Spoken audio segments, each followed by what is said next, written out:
Assalamualaikum warahmatullahi wabarakatuh. Perkenalkan, kami dari kelompok 9 akan melakukan presentasi dengan materi pengujian kadar abu tidak larut asam. Kelompok kami terdiri dari 2 orang, yaitu Ersyanda Maulid Eka Putri Hanif dengan NIM O1A122025 dan Juliatin Rahayu dengan NIM O1A122125. Masuk pada definisi, kadar abu tidak larut asam adalah zat yang tertinggal setelah sampel bahan makanan dibakar sempurna dan dilarutkan dalam asam, yaitu HCl. Kadar abu tidak larut asam digunakan untuk mengevaluasi kontaminasi bahan-bahan yang mengandung silika seperti tanah dan pasir. Kemudian tujuan penetapan kadar abu tidak larut asam bertujuan untuk mengetahui jumlah kadar abu yang berasal dari pengotor seperti tanah atau pasir. Dan menurut Departemen Kesehatan Republik Indonesia, kadar abu tidak larut asam tidak boleh lebih dari 0,7%. Selanjutnya adalah prosedur kerja. Pertama, kita larutkan abu hasil penetapan kadar abu dengan 25 ml HCl 10%.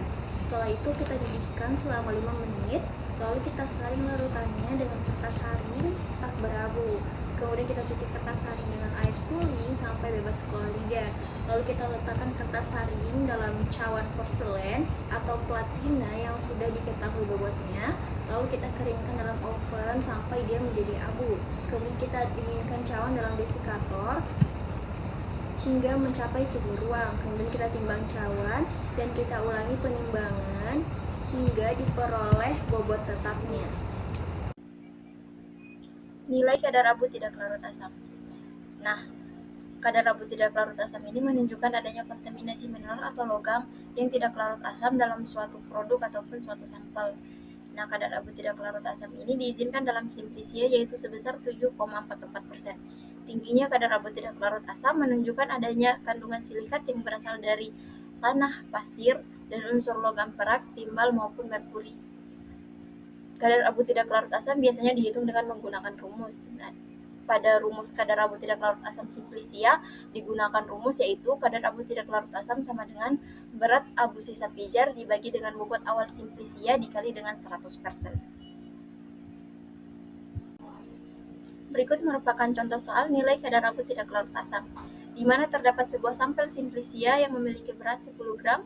Setelah dipanaskan, berat abunya adalah 0,5 gram. Kemudian abu tersebut dilarutkan dalam asam dan dihasilkan 0,2 gram residu.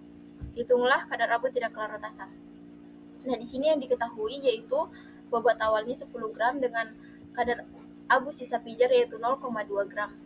Kemudian dilakukan perhitungan dengan menggunakan rumus sebelumnya, di mana kadar abu tidak larut asam itu sama dengan berat abu sisa pijar dibagi dengan bobot awal dikali 100%.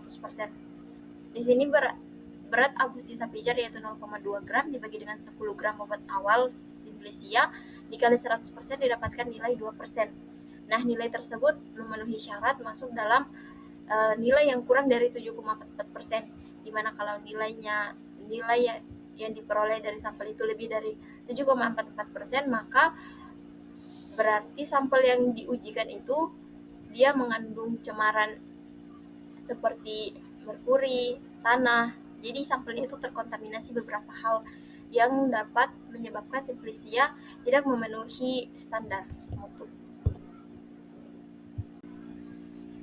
Oke, sekian penjelasan mengenai kadar abu tidak larut asam. Semoga dapat dipahami. Terima kasih. Assalamualaikum warahmatullahi wabarakatuh.